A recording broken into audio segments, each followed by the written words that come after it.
They're on defense as the White House moves the goalposts again. They've now delayed the enrollment for the next year until it goes right after the midterm elections for people to get on board with Obamacare. Welcome, everybody, to a brand new hour of America's Newsroom on a Friday. How you doing? I'm Martha McCallum. And I'm Bill Hemmer. Good morning at home. Morning to you, Martha. Well, funny how this works, huh? This is Democrats ramming through a historic change in Senate rules, taking away Republicans' power to stop the president's agenda.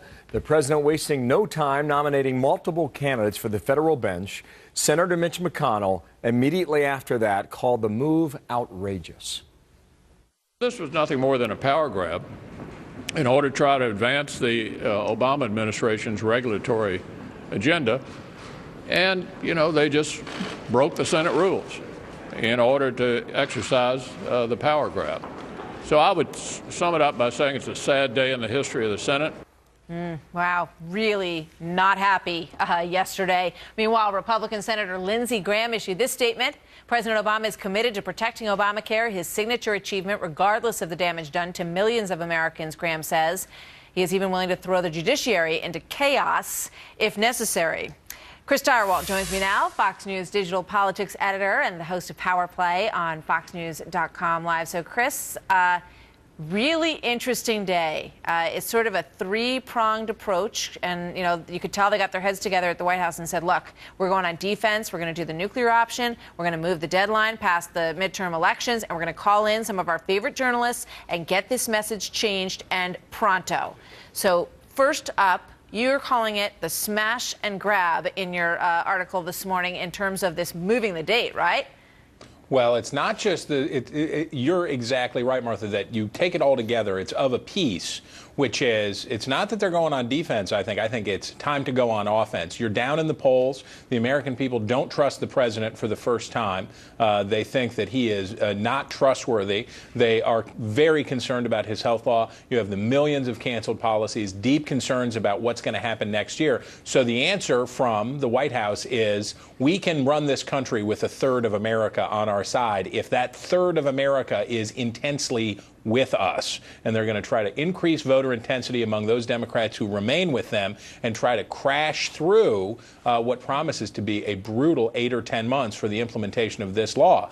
What they'll be able to do because of changing these Senate rules, yes, the judiciary is very important because there'll be judges in place to help put the law or keep the law in place. But remember this, now the president can fire Kathleen Sebelius as health secretary and put somebody else in of his choosing. Now the president can do whatever he wants at the EPA. Now the president can do all kinds of things that Republicans and moderate Democrats had acted on as a check on before. He can pretty much, when it comes to the exercise of executive authority, do exactly whatever he wants. You are so right, Chris. And this is a huge moment and a big game changer for all of the reasons that you just detailed. And really, you try to sort of figure out what the discussion has been in the Oval Office and in the West Wing, because they know that they are in a dire situation and they need to change this game. But it does appear that they, are going to sort of hold the ball and try to literally push it through the defensive line and just make it go into the touchdown zone they're hoping. So talk to me a little bit about the possibility that you just brought up. Are we about to see a change of some of the players in this game?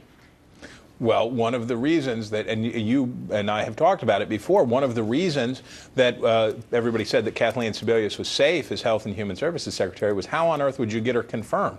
Well, now that's not a problem. The president could give up even 5 moderate, if there are 5 moderate Democrats in the Senate, 5 moderate Democratic votes for her replacement, and put in anybody, really, that he wants, because there are 51 Democrats. The Senate Democratic Conference is quite liberal, and with 51 votes, or 50 votes plus Vice President Joe Biden, the tiebreaker, they could confirm almost anybody to that position. So he doesn't have to worry about it now, and he can really sort of proceed apace, and he can fill up these slots in the federal judiciary so that when the inevitable challenges to Obamacare and the regulations that are causing the people to lose their insurance policy, and more so next year, come to the courts, they'll be able to get through. You're right.